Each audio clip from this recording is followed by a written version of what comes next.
People's Business is made possible by our partners, Solar Dynamics, the most efficient energy systems.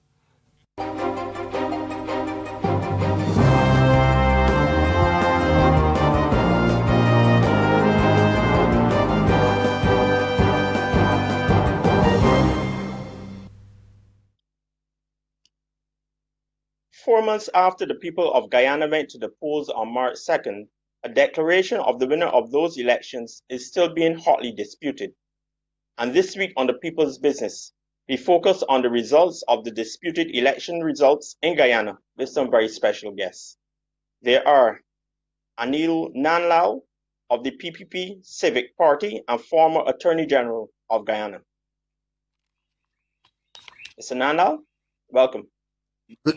Good evening, and good evening to your viewers and listeners, and thank you for accommodating me in your program. No problem.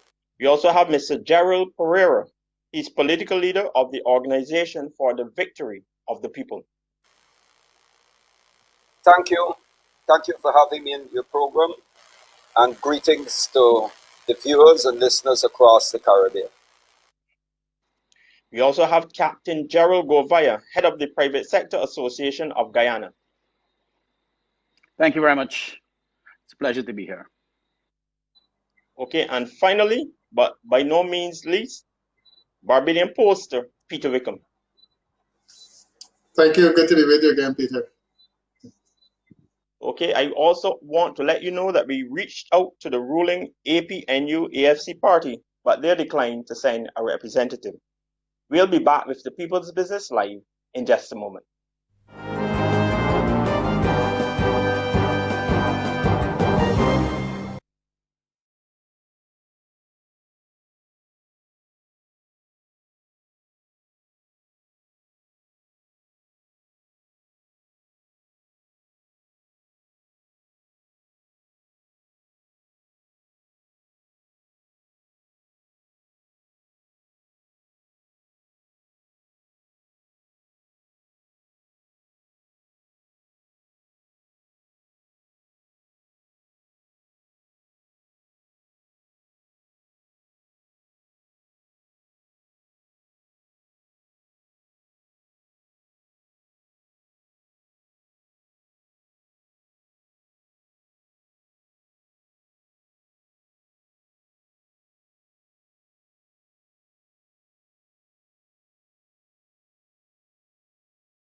Welcome back to the People's Business Live as we discuss the disputed Guyana election results.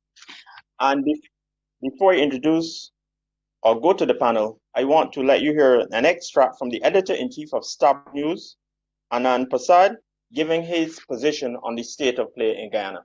The situation in Guyana, of course, is that we're waiting on a key decision on Wednesday by the Caricom Court of Justice. Now, that decision is a result of an appeal from a Guyana Court of Appeal decision to the CCJ about the insertion of the word valid in an article of the Constitution. Now, the import of the insertion of that word valid, it is that it allowed the chief election officer to then make the assumption that he can then decide what are valid from invalid votes. And this has resulted in him canning more than 115,000 votes from the people who cast ballots on March 2nd. So there you have the editor-in-chief of Starbuck News, Anand Prasad. Gentlemen, awaiting the CCJ position on Wednesday, but How did we really get here 4 months on? I'll throw it first to Mr. Nandlall. Well, it is significant that you are having this discussion with us on the eve of Caricom Day, and we are speaking to the Caribbean people. And let me concede and confess how embarrassed I am as a Guyanese to be speaking about my country's affairs on the eve of Caricom Day.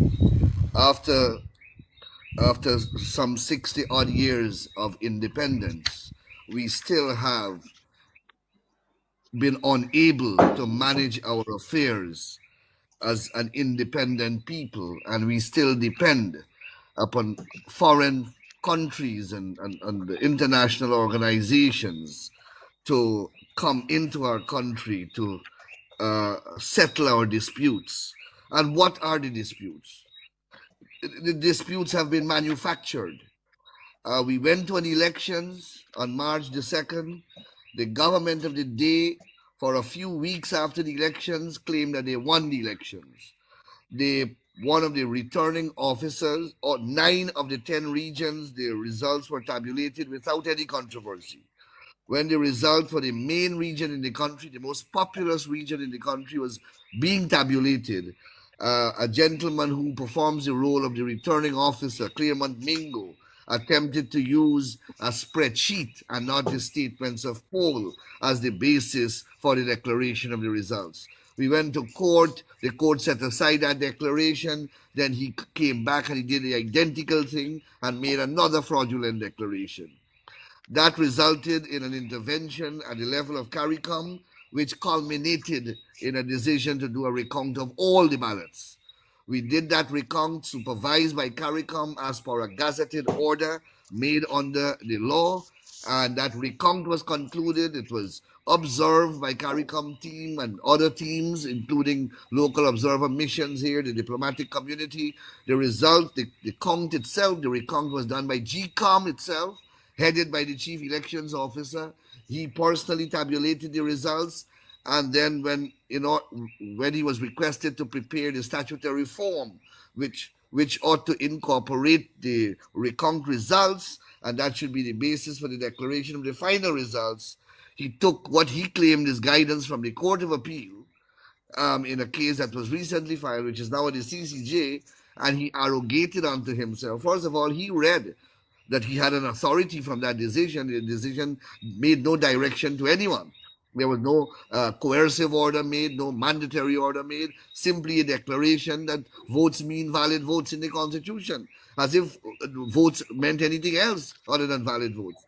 He used that interpretation put up by the Court of Appeal and arrogated unto himself some tremendous repertoire of powers and proceeded to invalidate 115,000 votes based upon allegations made by one side that dead and migrated people voted at elections. Allegations that were untested, unproven. No one was afforded a hearing, no type of investigation done whatsoever. Yet he formed a view that all these allegations are correct. He arrogated unto himself this power. He discounted 115,000 votes, giving the wrong party, the governing party, a victory when they lost the elections by some 15,000 votes. Now we are at the Caribbean Court of Justice. They hopefully will upset or overrule the Court of Appeals ruling. Perhaps they will vacate the perverse report presented by the Chief Elections Officer, and the matter will go back to GCOM for another direction to be given to the Chief Elections Officer for him to declare the correct results. Hopefully, to the letter now that they will send him, they will attach the documents that he must use and the actual totals which he must use to form the basis of that report which he has to present. Once that report is presented, then the results will be declared based upon that report, because that is what the law Okay, mandates to be done. okay, just what your thoughts, Mr. Nandlall. I'm going to hear from the political leader of the Organization for the Victory of the People, Mr. Gerald Pereira. Mr. Pereira, what's your interpretation of what has happened so far? Okay, well, first of all, before I get into that, it's important to understand where the OVP is coming from, because the Organization for the Victory of the People is an ideologically driven political formation. And we are basically a democratic socialist Pan-African formation that is committed to completing the national liberation struggle in Guyana in order to achieve economic justice and true independence in our life. We contested the elections in 2015 and in 2020 at the regional level, Region 4.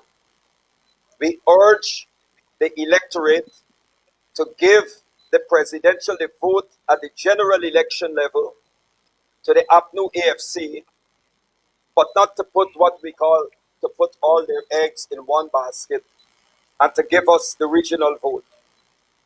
Why did we contest elections, and why did we ask for voters to vote APNU AFC? First, we have serious ideological and political differences with the existing liberal democratic arrangement in Guyana. We are witnessing the flaws and the limitations of it. And elections always boil down in Guyana to fundamentally, it becomes an ethnic contest with political competition between two entrenched garrisons, the PPP and the PNCR, that is the major component of a partnership for national unity. Now, the reason we contested at the regional level is we did not want to split the votes. So we offered critical support to APNU. Why? Because during the more than 20 years of when the PPP was in office, there was corruption on a large scale, there was extrajudicial killings and what have you. So we offered critical support to APNU. Not that we agreed with their economic policies or their philosophy, because at the end of the day, what Guyanese and people in the region need to understand is that both parties are no longer the parties of their respective founder leaders. But no, Yes, I'm in Could coming. you crossing answer the you, but question? answer the Yes, I'm question coming. in terms of the perspective at this time, in terms of the state of play. You're giving the history. Yeah, but what I'm saying is this, you see, this is important because the two parties have all accepted, right, the neoliberal economic model. Mr. Nandlall said that after 60 years, we still have outside forces and agencies telling us have to come and see how we done it. It was the PPP under Chetty Jagan that went and solicited help from the Carter Center. Mr. We have Moderator, could all, this gentleman be directed to answer the question? Okay, I will, go ahead. Just I will not be bamboozled, Anil. It was go ahead. Chetty Jagan Yeah, that but asked the Carter Center to come into Guyana. We criticized, in the 2015 elections, we criticized the role of the then U.S. Charge d'Affaires, Brian Hunt, in meddling in our affairs. We objected to the No problem. International Republic. No problem, Mr. Okay, Pereira. But how do you view the state of play at this moment in terms of well, the disputed we are coming results? to that. We are coming to that. In the elections, yeah, when but they the counted, program is only an hour. okay, yep. When they started the count, when the counting started, Claremont Mingo, the returning officer for Region 4, stopped the count and then said the count will resume the next day. All the political parties were there, the count was delayed, and it was never resumed. And then Mingo made a declaration that the APNU AFC won the elections. What Mingo did is when he stopped the count, he had given the Organization for the Victory of the People 125 votes and posted it on GCOM's website. The recount that was done at the Artichon Convention Center showed that we got officially the valid votes 448 votes. So But mingle. at the macro level with the PPP Civic and with the AP and you AFC, how do you view what has transpired? Well, the count, I agree with the Caricom observers that what we witnessed it, we were there in the recount, we accept the recount as valid. We accept the recount as valid. Right. Okay, and Right? let me Because hear from Pollster. I'll I come back to you. agree Let me with hear from Yeah. Pollster Peter. I'll come back to you, Mr. Yeah. Pereira. Let me hear from Pollster Not Peter. part of the Peter, let me hear this. problem. Yeah, no, part of my co-panelist, part of the problem is with this situation is that whenever we get into conversations about the Guyana situation, I find now there are always a lot of people that say before we do anything, we have to understand the history and the context, and they start telling, they either go along a line Mr. Pereira? Pereira has gone down, or alternatively, they go down the line of explaining the whole racial reality of Guyana to me. To me, all of this is, with due respect, sir, it's not really relevant to the conversation that we're having. Look, we have an election that took place based on certain rules that have been established. These have been rules that have operated regarding elections for a long time. They basically determine that the person that got the most votes, or the party that got the most votes, wins. It's a very simple arithmetical situation to come to. What has happened in Guyana is unprecedented. I tried to imagine, and I said this in a conversation this week, if the returning officer in Barbados took leave of his senses to decide, I have a count here that shows that one party won. But I'm telling you that based on my own observations, ignore the fact that my scrutineers certified validity of so many votes. I personally think that what we have is another situation, right? I guarantee you, no sooner than those words fell from his lips, he would be taken off to the psychiatric hospital in one of the white vans that will be waiting outside. It's not something that would be tolerated in any other Caribbean country. But yet still we have a situation here that 3 months after, you have a returning officer and a chief elections officer that are resolutely refusing to declare a particular result. I'm fascinated that it is happening. I'm appalled at the same time. I think it is a disturbing breach of certain democratic principles that we have all lived by.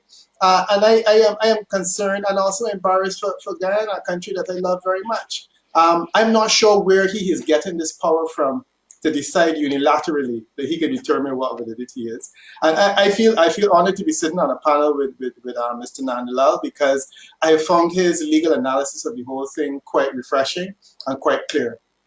The constitutions, the legal infrastructure that is set up for elections would naturally assume that validity is a part of the vote being there. And my understanding is that if it is not a spoiled vote, it is a valid vote. And it is a valid vote because they're soon to be valid.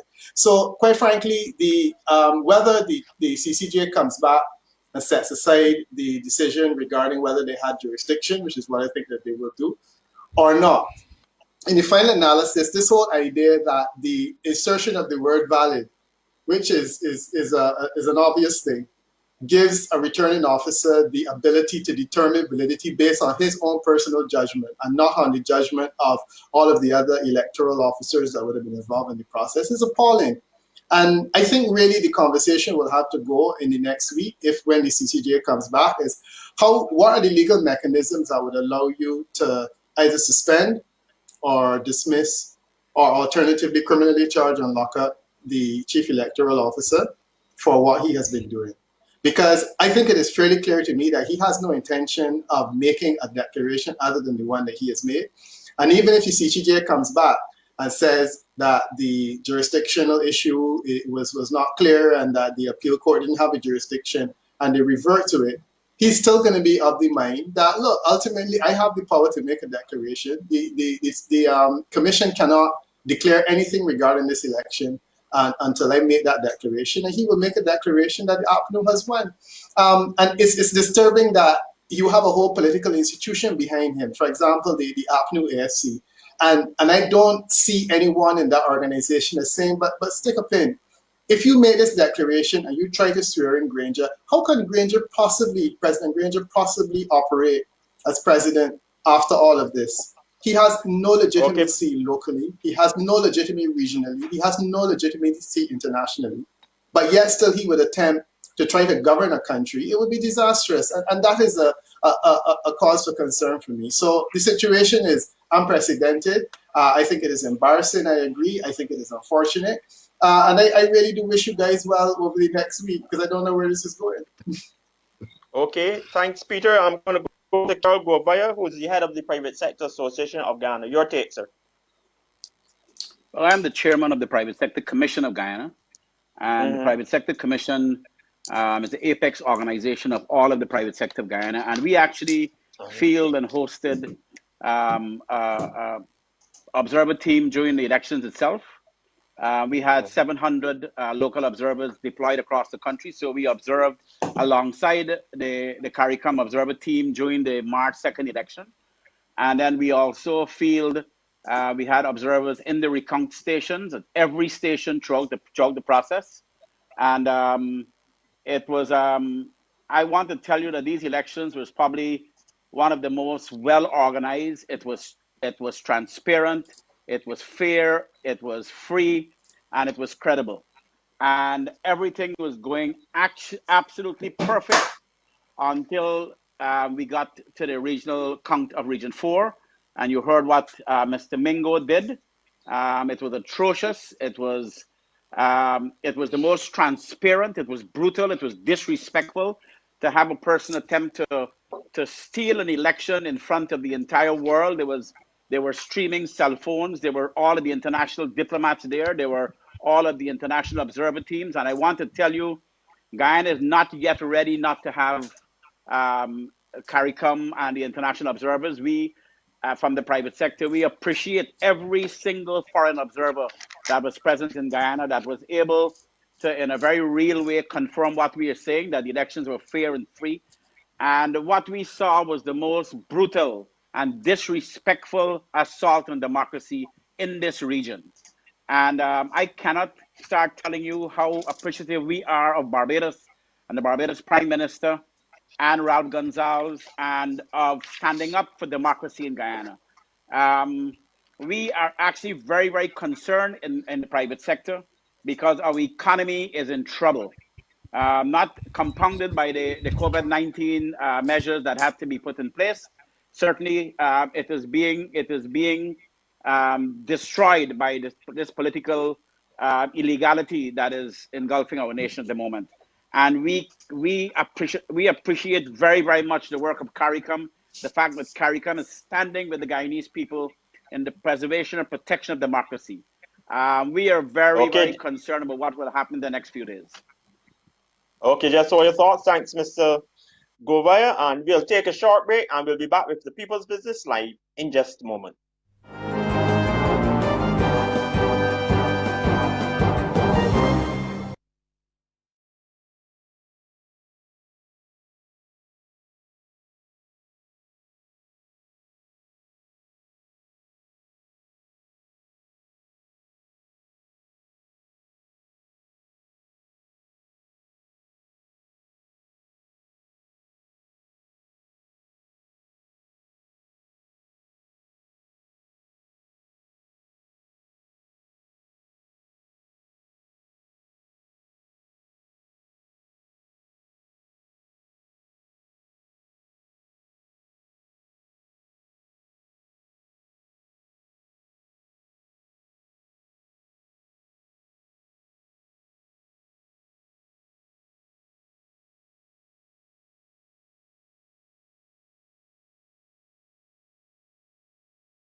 Welcome back to the People's Business Live as we continue to discuss the disputed election results in Guyana. And we were hearing at the end of the session about the involvement of Caricom in the process. And as you know, Barbados' Prime Minister and immediate past chair of Caricom, Mayor Amor Motley, has decried attempts to declare the election after the chief elections officer removed over 115,000 votes from the People's Progressive Party civics tally on the grounds that they were fraudulent. Despite the ruling of the Court of Appeal that only valid votes should be used to declare the results, Ms. Motley contains the CARICOM observer team has certified the recount as valid. Let's take that extract. We must ask, on what grounds and by what form of executive fiat does the Chief Elections Officer determine that he should invalidate one vote, far less over 115,000 votes, when the votes were already certified as valid by the officers of the Guyana Elections Commission in the presence of the said political parties? We must remind all that if there is any evidence of fraudulent or improper conduct, then there is a clear and well accepted route to deal with these matters. It is through an election petition to an election court. Okay, you're hearing there from Barbados' Prime Minister, Mayor Amor Motley. I want to know, though, in terms of the state of play at the moment, you've gone through over 4 months now with this. The people of Ghana, do they have immense patience?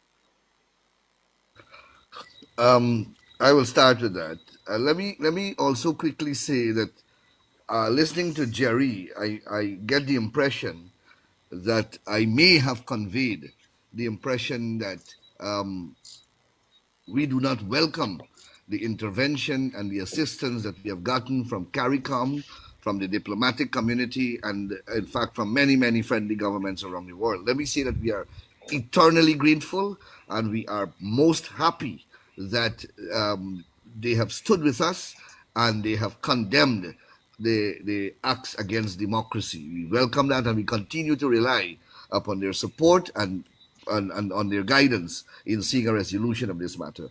The people of Guyana, in addition to what is going on, they have to deal with a pandemic. You know, the COVID-19 is here, like how it is everywhere else, and patients have been running thin. People are tired. People are frustrated. People are experiencing tremendous mental anguish, and this situation seems to be running on and on. We have had a great deal of difficulty in speaking to our supporters, keeping them off from going off in a particular direction. Although there have been attempts by the APNU to bring people on the streets, we have had to keep our supporters intact and ensure that we speak to them on a regular basis to have patience and await a democratic and civil resolution of this issue. Hopefully, we are we are nearing the end of that road. But before you go on, you know the question that would have to be asked by the Caribbean people is in the appeal before the CTJ by Ghana's opposition leader Barrett Jagdeo and Irfan Ali, the PPP civic presidential candidate. Why do they have to ask the CTJ if it has jurisdiction to hear the appeal when the CTJ, Ghana was one of the first signatories in terms of the original and the appellate jurisdiction for the CTJ? Um, I'm one of the lawyers appearing in the matter, and there's a live Mm-hmm. issue before the court, and it may be improper for me to express my view. My view was expressed in the court through our written submissions, but I must use this platform to highlight a most unethical and disgraceful thing which the AP and UAFC are doing throughout the Caribbean.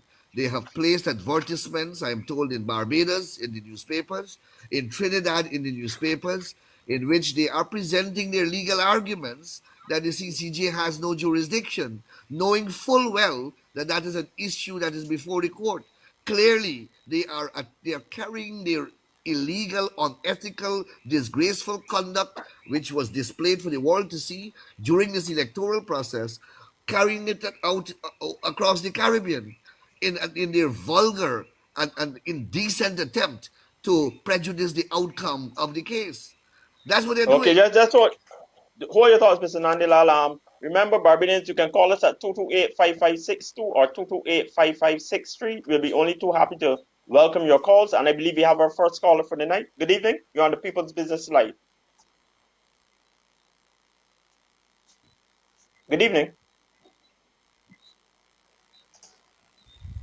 Caller?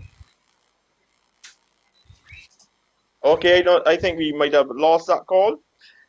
The OAS, they have called for, since mid-June, on the head of the Elections Commission to declare the opposition the winner of the disputed March 2nd elections, and for President David Granger to hand over power to allow the legitimately elected government to take its place. How do you view this call by the OAS? Who are you talking Well, to? Who you wanted to answer? Mr. Wickham? Oh, okay. right. No, not only the OAS, I think that that position has been taken by pretty much every international organization. Prime Minister Gonzalez made the point that this is a singular moment in terms of the Caribbean, where you find the Americans, the British, the Canadians, the OAS, Caricom, and the Commonwealth, all standing shoulder to shoulder regarding an issue of democracy. And it's fascinating because you find Ralph Gonzalez, who is very much a lefty, is associating with a position that's being taken by the United States government, the British government, the Canadians.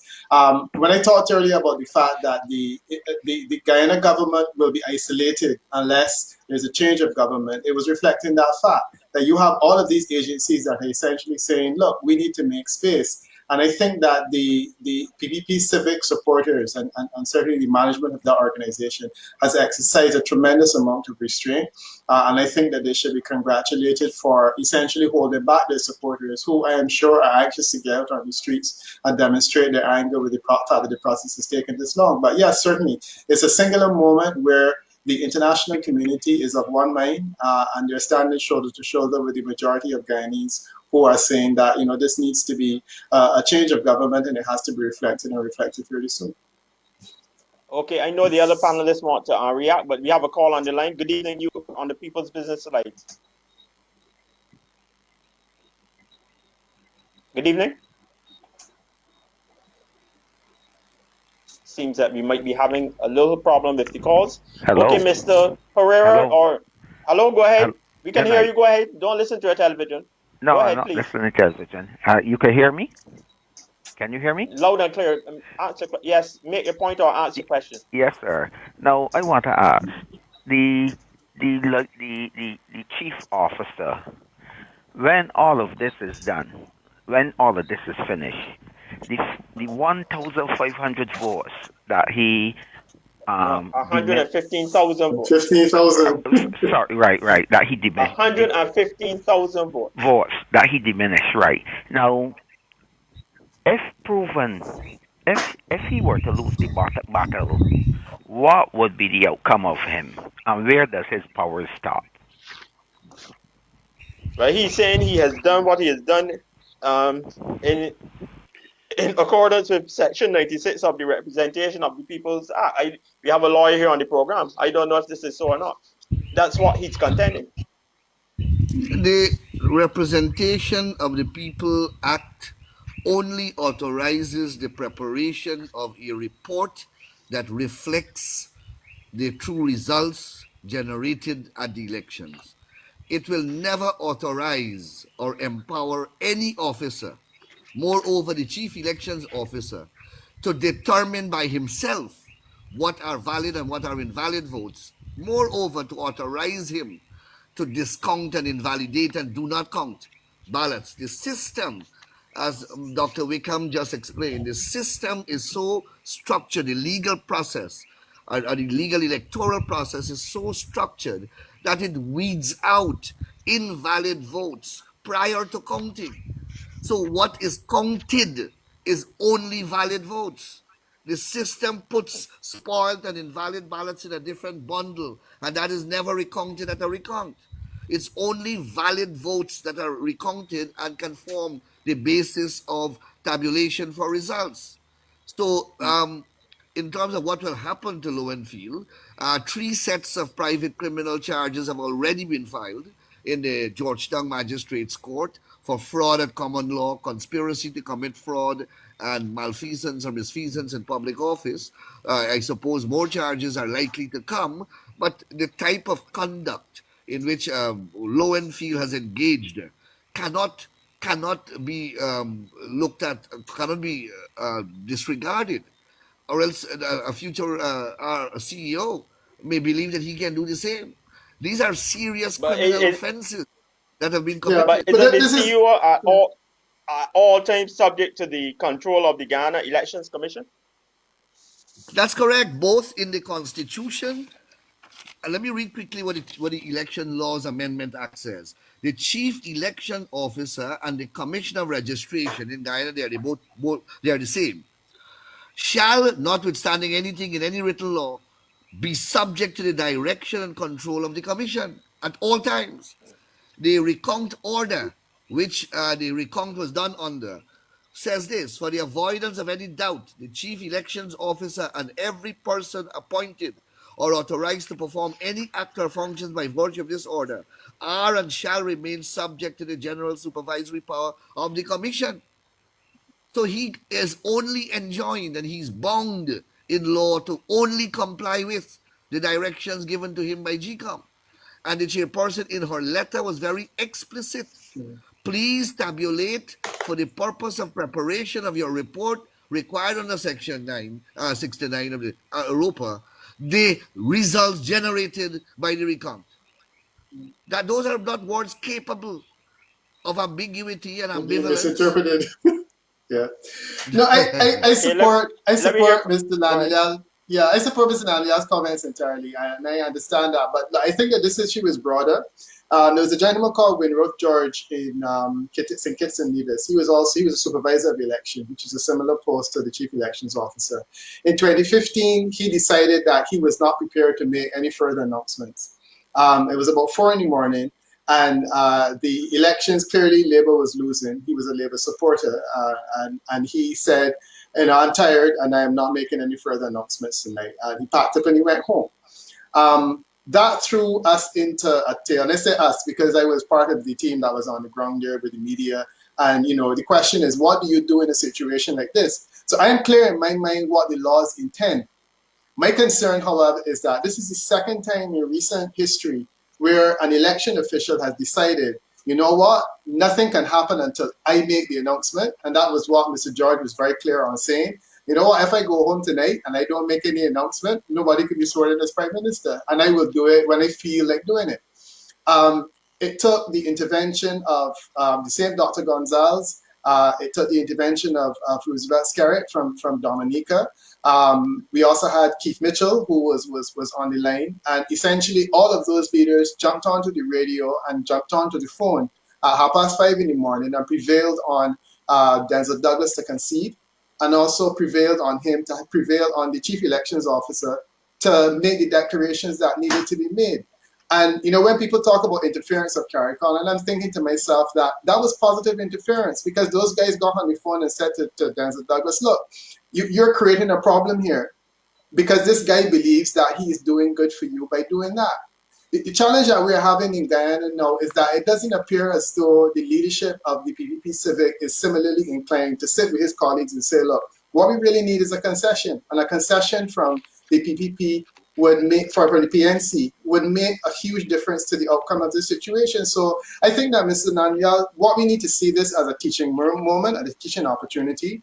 Our chief elections officers have too much independent power. I know the laws say that they shall be guided, but I think it is fairly clear that they understand that they seem to have powers that say that even though the laws say I should do something, I have a right to decide if I'm going to do it or not.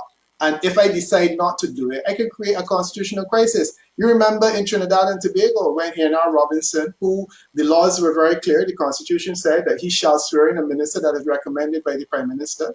And Anil Robinson said, well, if the laws say I shall do it, it means I have the right not to do it, and I won't. And he didn't.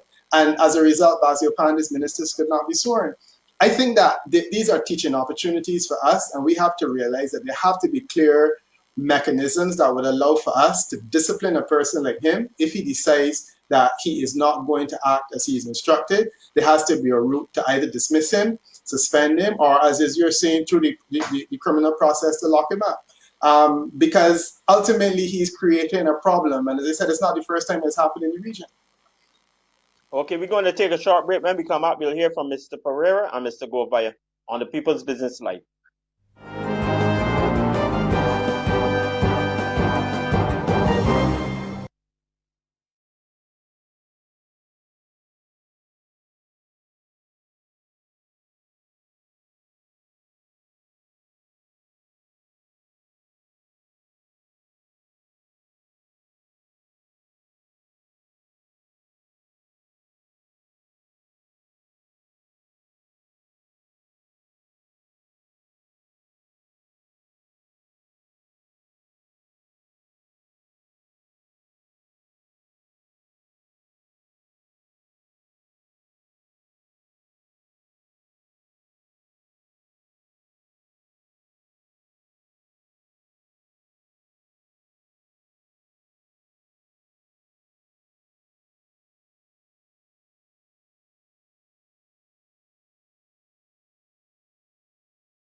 Welcome back to the People's Business Live as we continue to discuss the Guyana election results. And we were having some problems with our phone, but I believe we have got them sorted out.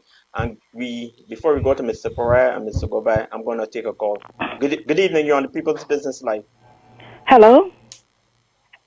Hello. Good evening. Go Hello. ahead. Good evening. My take on this whole election in Guyana is that I wanted to know why did the Caricom use the word reasonable, credible, and not credible votes. That the election was reasonable, credible, and not credible. That is one. Second, I think an election should, the winner of an election should be, um, no, let me put it this way. I think the president of Guyana should be declared a winner on votes that are valid and not valid. Thirdly, it tells me that when the Caricom personnel says that it is reasonable, credible, it tells me that there were discrepancy in the boxes. So if there were discrepancy in the boxes, why should an election be declared on votes that are not valid? I am a Guyanese. I don't care who win or I don't care who lose. But my take is the president should be declared the winner on votes that are valid and not votes that are not valid. And because of the statement that was made by the Caricom, reasonable, credible, it tells me that there were discrepancy. And I agree. But no, 100% ma'am, I'm going to go to the panel, but no one is not saying, including Caricom, that there weren't discrepancies But to invalidate 115,000 votes, that is at the epicenter of the argument. Panel, Mr. Govaya or Mr. Pereira?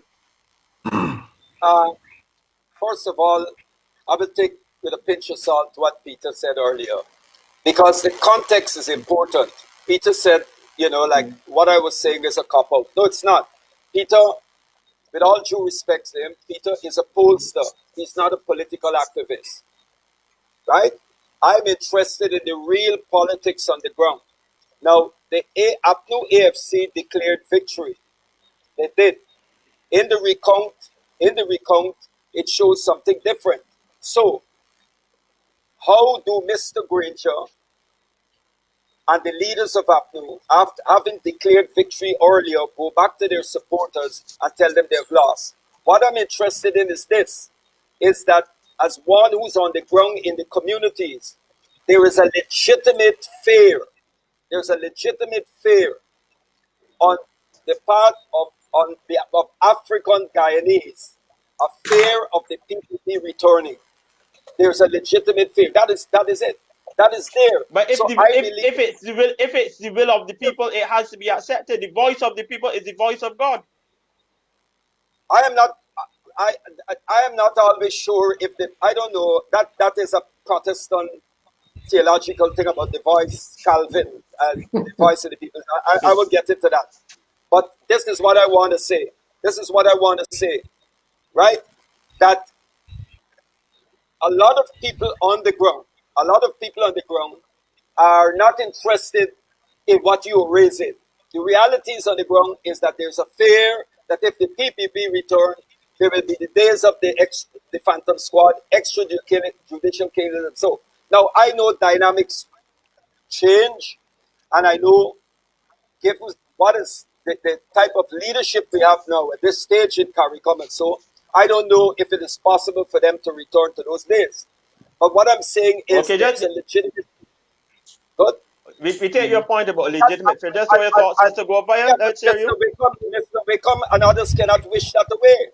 So I am saying. No, I agree with you. If the APNU AFC concede tomorrow that they accept that the PPP won the elections, which so far in the recount shows, then they are going to be stuck between a rock and a hard place. How do they go back to their supporters and tell them they lost the elections? Okay. Point taken. Let's hear from Mr. Govaya. Mr. Govaya, your point? Thank you.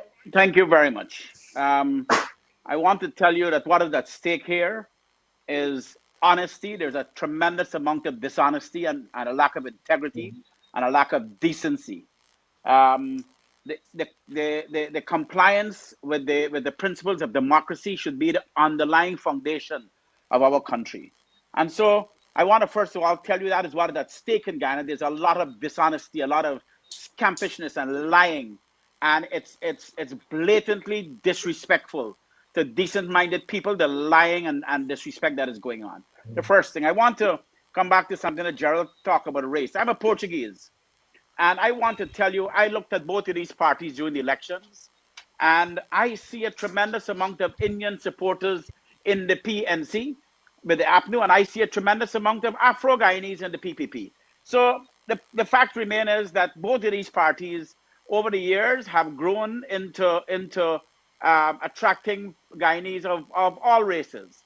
And so I do not believe that today race was a deciding factor in these elections. No longer one race by itself could dominate our elections. For the PPP to have won the elections, they had to have a tremendous amount of crossover votes. And even for the APNU to have the number of votes that they've had, 217,000 votes, they also had to have a tremendous amount of crossover votes. And so, okay, just hold your thoughts a second. We have a call on the line. Just hold your thoughts. We have a call on the line. Good evening. You're on the People's Business Live.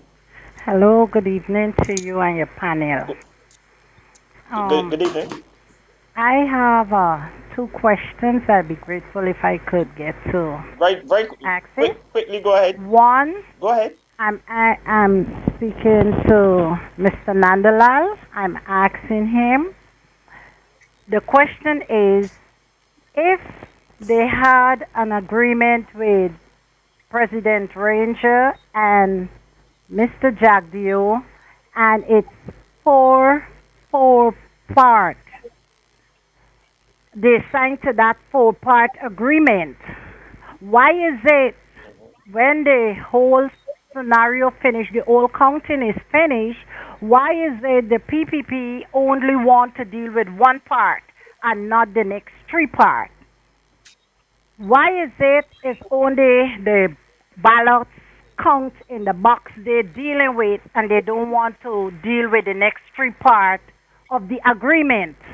There is one question. Two, why is it in the constitution it have the appeal court is the final court for the electoral process. It's also in the CCJ report, constitution. Why is it the PPP jumped the appeal court ruling and gone to the CCJ court? That is a blatant slap into our Guyanese and our court judicial because Okay, in ma'am. Jagdeo, he I, signed I, in 2004 September, he signed this agreement with the CCJ, and today he wanted to break that same rule and that same law. I would like Mr. Nandlall to explain that to me. Okay, Mr. Nandlall, I think the last one is pretty clear that you can answer because if it goes before the local court of appeal in Guyana and then it has to be challenged again, you take it one time to the CCJ rather than waste time going through the Well, local court of appeal there. my friend, it shows the level of ignorance is a harsh word, but it shows the level of misinformation that these people have been fed. Listen to my friend, Pereira. He says, how does Granger go back and tell his supporters that he won the elections, that he lost the elections when he told them that he Last won the election. election? Why did he tell him that he won the elections when he know that he lost the elections on elections night? We are all practicing politicians. We knew, the PVP knew, we knew when we won it, we lost the 2015 elections, the very night of the elections. Because you get the statements of poll from your agents, and by the time the next morning, by the time sunrise, you tabulate them and you know what the result of the election. Granger must have known that, the PNC must have known that. Yet they go around telling people that they won the elections. That's the first thing. Secondly, this race thing is very unfortunate, and it's an exploited issue that APNU runs around the Caribbean and in Guyana speaking about.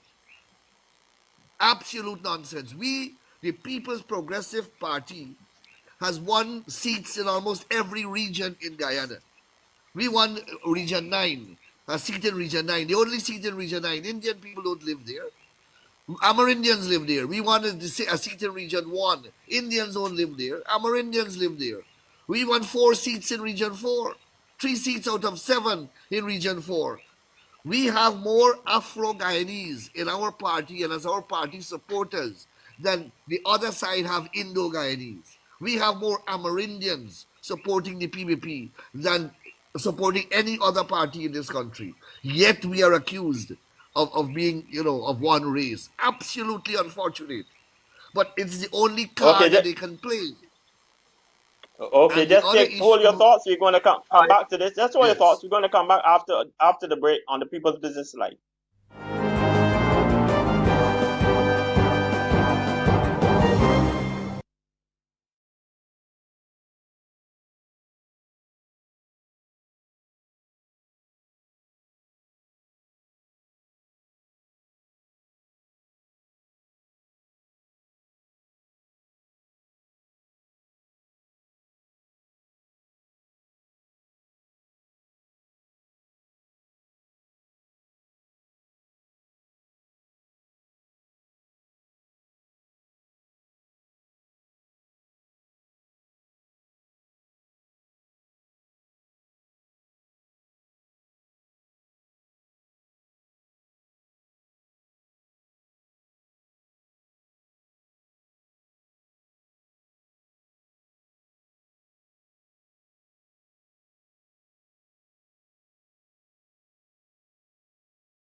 Welcome back to the People's Business Live, and we are going to go straight to the phone lines. Good evening, you are on the People's Business Live.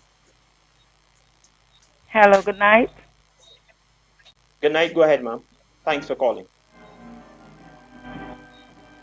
Don't listen to your television, just pose your question, please. Yes. Why is yes? Ma'am, answer the Yes. Good question, please. evening. Why is it Mr. Nandlall did not answer the first woman question, and why is it he did not answer the second woman question? Okay, no problem. Mr. Nandilal, The I think that first was the issue of woman, reasonable and credible votes. I don't know that Caricom said that. Reasonable, credible. I don't know those. I can't remember the exact permutation of the words. But what I know that Caricom, the main tenor of Caricom's statements were that the elections were credible and free and fair, and the election results should be declared based upon the recount process. I know the CARICOM report spoke to the allegations that were being made in these workstations and dismissed all of them. In fact, if you want me to read, if the caller wants me to read a few exports from the CARICOM report, it says, "We are of the unshakable belief that the people of Guyana express their will at the ballot box. And as a result, the three-person CARICOM observer team concludes that the recount results are completely acceptable." Let me read another section. Despite our concerns, nothing that we witness warrants a challenge to the inescapable conclusion that the recount results are acceptable and should constitute the basis of the declaration of the results of the March 2nd election.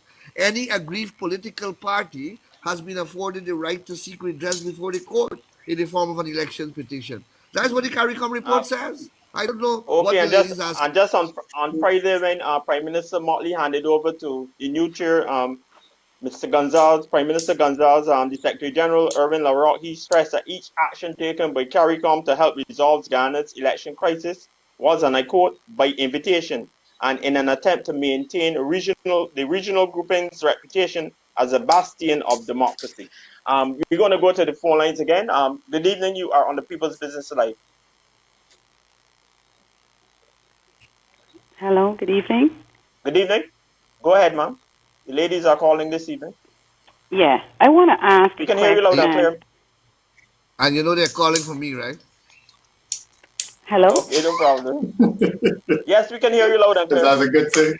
Right. I want to ask two questions. One, why is it that since an election is being held, that President Ranger still is holding on to power? Isn't it law that if an election is being held, that there should not be a president in power? One. And two, is there an age as to where a person can hold on to presidency? Isn't he too old to be running for president at this stage?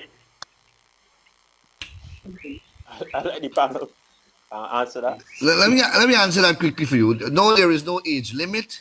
Once you're 18 years and over, you are eligible under the Constitution of Guyana. And secondly, a president remains in office until another president assumes that office. So until the declaration of the results and another president is declared to have been elected, unfortunately, Mr. Granger remains there as a squatter because he has lost the elections. Okay, panel, what's the way out of this mess? Can anyone hazard a thought? Some people have said that there should be new elections, but if you have new elections, wouldn't does it seem likely that you would have perhaps the same results if you have the same people in place? Well, I mean, let me just go first. I don't think that you can have new elections because new elections would require a new set of people to be sworn in. You would need to have a new elections commission. I really do not think that anyone would want to see the same election commission administer another election. You would need to have new officers, the chief elections officer, the returning officer. All of these people would have to be changed. And to me, the length of time that would take it is not reasonable to assume it could be done within a 5-year span. So I think the way forward is that the commission has to push this issue. They have to get the results declared, and they have to swear in a new president. That to me is the way. I think the more important issue is how are you going to get Lewingfield to act? And I think that really is the bigger challenge, because I do believe that even after the CCJ rules, one way or the other, you're going to have a challenge getting him to act and to essentially declare the result that would allow the commission to make their necessary declaration of the winner. And that to me is the part that I'm worried about. I am really not sure. And I believe it may come to a situation where he either has to be suspended, his services have to be terminated, or as I said, he has to be incarcerated, as was done in Trinidad and Tobago when they placed the speaker under house arrest in order to have her removed. I think that it may very well come to that, because I honestly do not think he has any intention of changing his mind regarding who he believes won the election. Okay, just all your thoughts, Peter. We have another call on the line. Good evening. You are on the People's Business Live. Yes, sir. Good night. I am a Guyanese, and I'm living in Barbados, and I was following this election from ever since. And we, the Guyanese people, we need valid votes to declare a president. We don't need invalid votes to declare a president. We need valid votes. And everything that I was seeing, there were a lot of invalid votes. And the CEO of GCOM, he had the right to invalidate those votes because they had no statutory thing to confirm. And those are invalid votes. But you realize, Mr. Nandlall, that the APNU AFC has done an excellent job of essentially occupying a space where they have been able to define and redefine the question of validity and place it squarely in the hands of this one person. And I find it fascinating how all across the region, people who support the APNU AFC have decided that invalidity is now determined in a way that is different. I see invalidity determined in terms of Barbados, and it is fascinating that these issues don't come up. But all of a sudden, invalidity can only be defined by one person in the case of Guyana. You have your hands full, sir. I know, my brother. Okay, when the no confidence motion was passed against them, they got the Court of Appeal of Guyana, to rule that 33 is not a majority of 65. Yeah. And they had the entire country talking that language, confusing all the school children with their arithmetic and mathematics. Okay, So you're seeing just hold your another thoughts, Mr. manifestation here. No problem. Hold your thoughts, Mr. Nandlall. We're going to take a short break, and we'll be back with the People's Business Live in just a moment.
Welcome back to the People's Business Live as we continue to discuss the results of the elections in Guyana, and we are going to go straight to the phone lines.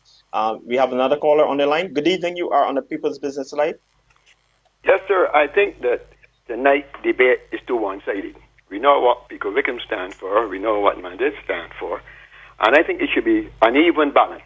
And to be discussing it just before it goes before the court, when it's already between the court, it is very not fair. It's awkward.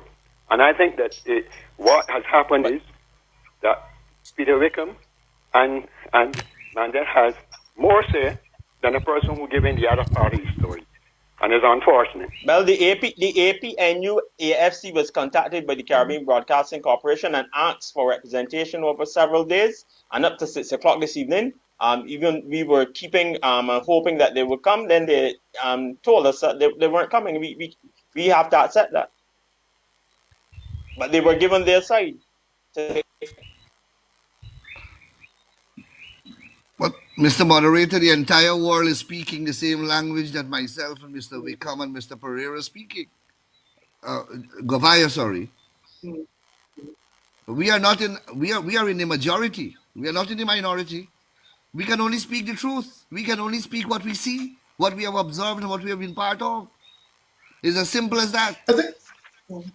I think the other point I want to get in here, though, is that I don't have a horse in this race. Particularly, I'm not Guyanese. I'm a political consultant, and I can tell you without reservation, I've never worked for the PPP Civic. So Mr. Nandlall knows that, because he would have never seen me in any of their offices. So I am really not in a situation where I believe I have a horse in this race. I am in here because objectively, I'm concerned about what's happening in terms of democracy in my region, and that's the perspective from which I'm speaking. So I hear this one-sidedness argument all the time, but the reality is that this issue is lopsided largely because the vast majority of people who are thinking about the issue are of the opinion of myself and Mr. Nandlall and also Mr. Govaya. That's just the reality of the way it is. All across the region where we have these conversations, it's the same complaint, but you're not able to get APNU people to speak other than on a forum with APNU people alone because they don't want to be challenged. Okay, just hold your thoughts. We have another call on the line. Good evening. You are on the People's Business Line. Good evening, and good evening to your panel. This is for Mr. Nandlall, and this question is for Mr. Nandlall. He would have said to the Guyanese people that valid votes are valid votes. Fraud is fraud. When you go to court and you talk about a marriage, you talk about a legal marriage. When you go to court and you talk about a child, you talk about a legitimate child. Now he's sitting there and talking to the Barbados people and telling them that the Granger government did this and did that and did the fraud and do all these different things. And for me, the panel is one-sided. As much as somebody from Granger Party did not come in to play a part, but the panel has always been one-sided. And the PPP government, as always wanted, when they were in government in 2005 and up to 2015 before the election, it was always their laws. Their laws were always their laws and no one else's laws. Now it's the other way around. They're blaming everyone. They get the OAS, they get everybody to be on their side. But the PPP has been rigging elections for years.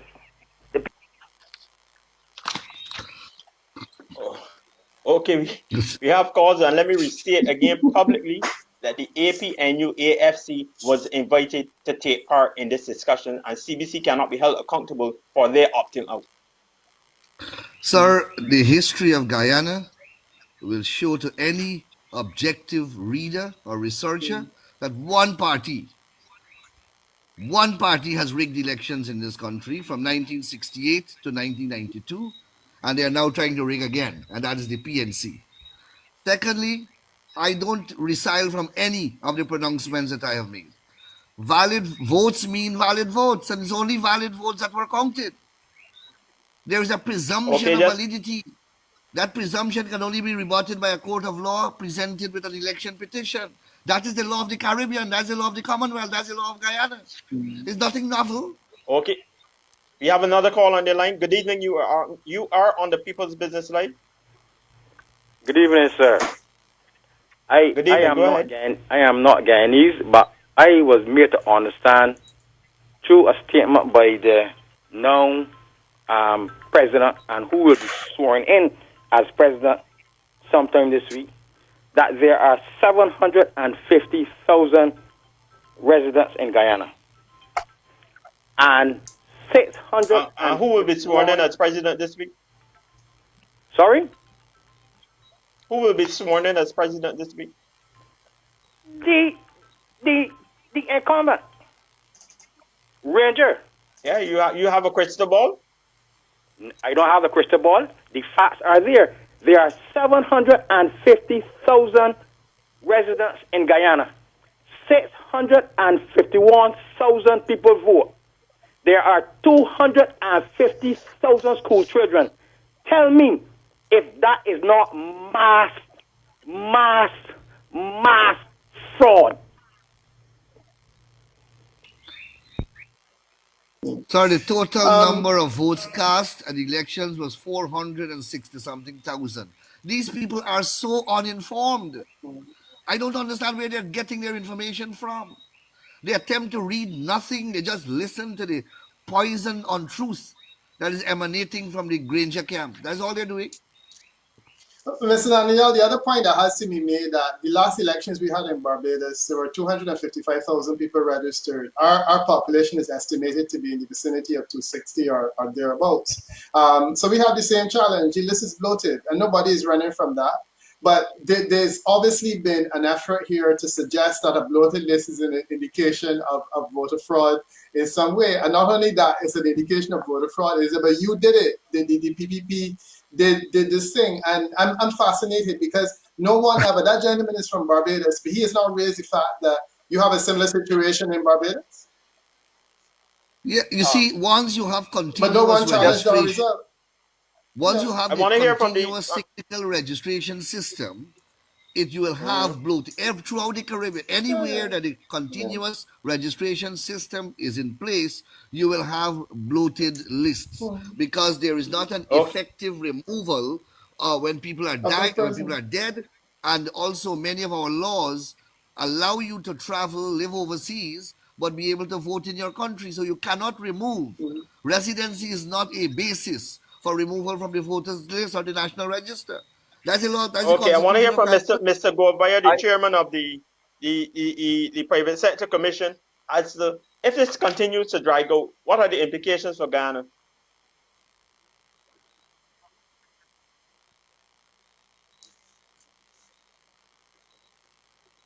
Mr. Gorbaya, can we hear you?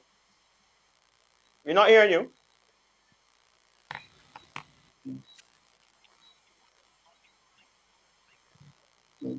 Yeah, I don't think I'm hearing loud and clear. I was trying to find out what are the implications for Guyana. Okay, Mr. Pereira, can you give us your thoughts if this drags on? I would like to clear up some things quickly here, because Jerry defined himself. Jerry said he's Portuguese. Now, if you listen, if you pay attention, you know my name Pereira. That's a Portuguese name. I am Portuguese and African, but I don't have never had an identity problem. I'm African, period. So, but what?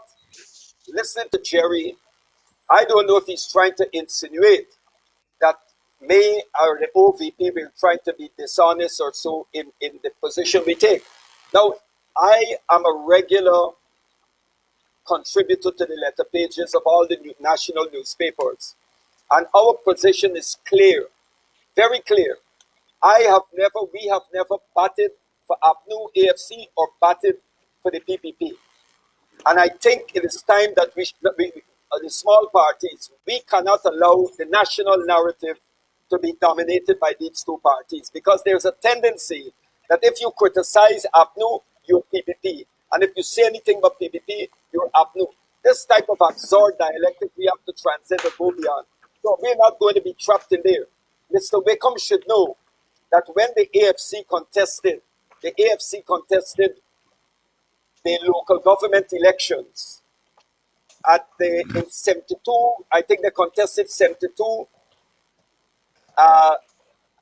neighborhood democratic councils, and they did not win one seat. That should have been a wake-up call to APNU AFC.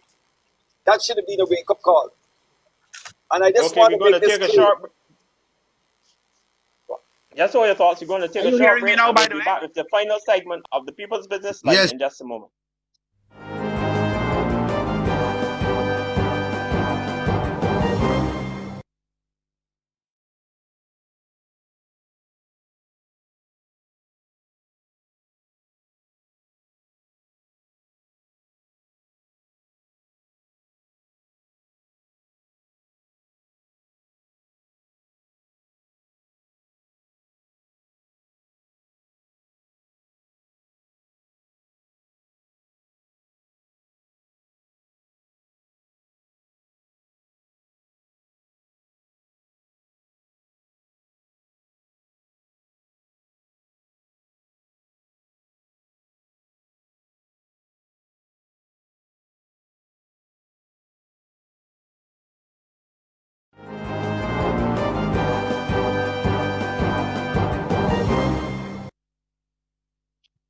Welcome back to the People's Business Live, the final segment. Mr. Gobert, I was asking you what are the implications for Guyana if this situation continues to drag out? We could actually see a massive collapse of our economy at the moment. And the point I want to make is that the entire world is speaking with one voice, and the only people that is not speaking with that voice, that is against that voice, is the APNU and their leaders. And that is unfortunate, because I wanted to say to you, I heard people come on this call and talk about valid votes. I was there throughout this process, and only valid votes were counted. All of these votes were valid votes. And while we were in the recount and we opened the ballot box, a valid vote could have become an invalid vote if the ballot was damaged, or if the actual X on the ballot paper was not put in an identifiable way. But that is the only way that valid votes were deemed to be valid during the recount, and it was deemed to be valid during the actual election day. And I think Anil made the point that we all knew, everybody in Guyana knew who won these elections by about the 3rd of March. And it's very unfortunate that we are here today, and I want to re-emphasize this. There have been a lot of lying to the supporters of APNU. They are lying every day. They're telling their people they won the elections. They're misinforming their people. And it's really a terrible thing for the Caribbean. I want to tell you that if this kind of election fraud is allowed to succeed in Guyana, you're going to get a lot of copycats in the Caribbean. We need to make sure this never happen in Guyana. Okay, no problem. We have another call on the line. Good evening. You are on the People's Business Live.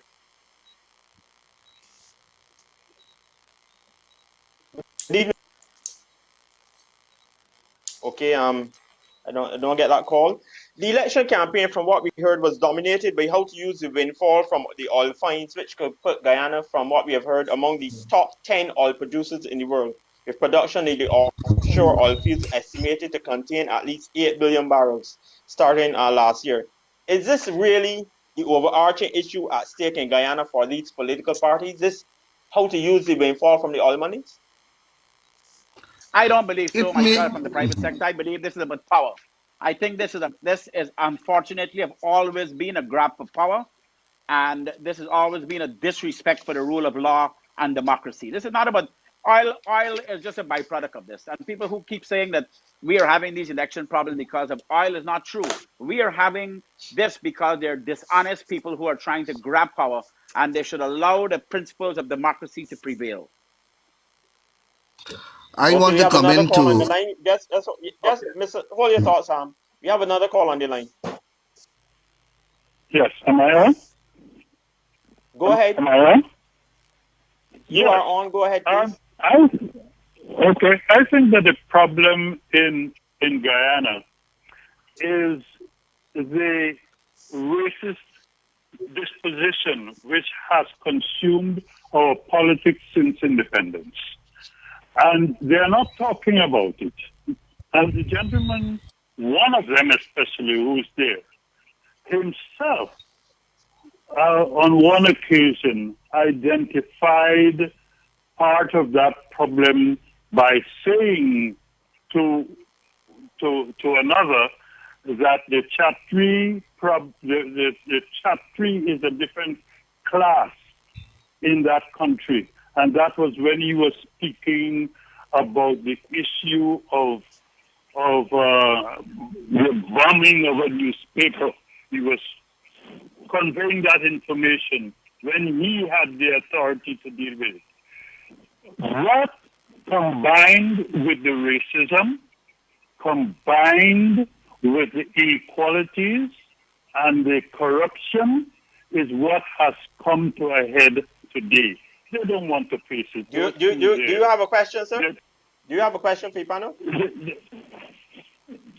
The question I have is, why is it that they are not able to speak with their own people about coming to terms with this issue of corruption and racism and the inequality which has been bred into the society? People are not going to take it anymore. They've been actually killing black people in that country. Okay, thank you very much for your question. Mr. Nandlall, Nandlall, before the break, you were wanting to respond to the issue of the oil first? Yeah, I wanted to agree with Mr. Jerry Gavaya to say that the APNU, which is really controlled by the PNC, is a party of with a long history of authoritarianism and political dictatorship. The whole Caribbean knows about Forbes Burnham. They rigged every elections from 1968, 1973, 1980, 1985. It's only when when we welcomed international observers and we had reforms to our electoral system that we had free and fair elections for the first time in 1992 since after independence.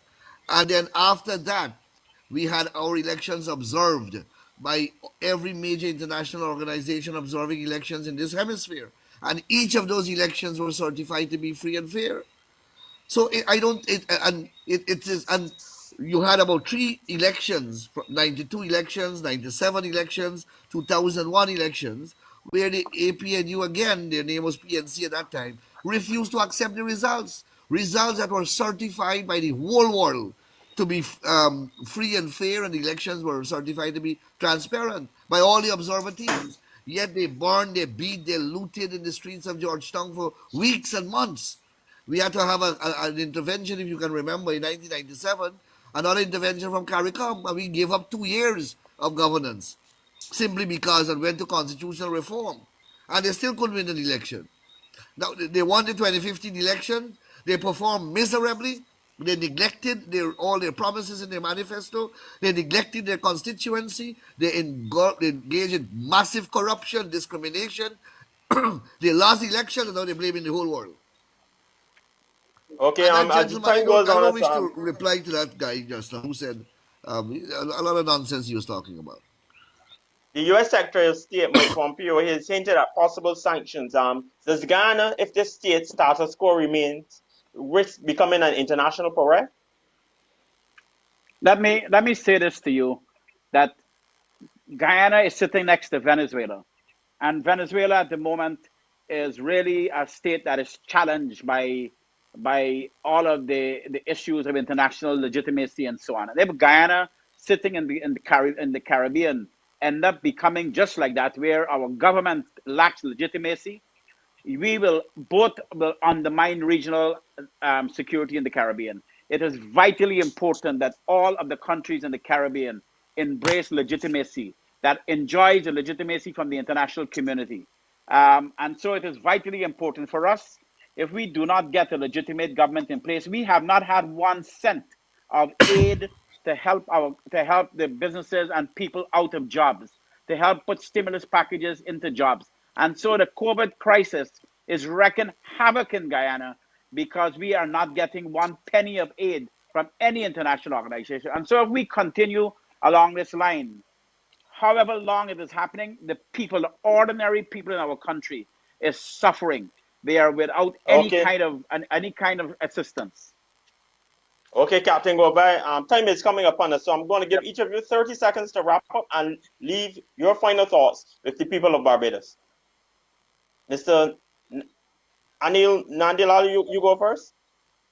Yes, please. Well, we are in a crisis, and it is all because a grouping of political leaders have refused to comply with our electoral process. They have trampled upon the rule of law. They have trampled upon our legal system. They have trampled upon the electoral system. They have trampled upon democracy, and they are holding on to power, although they have lost elections.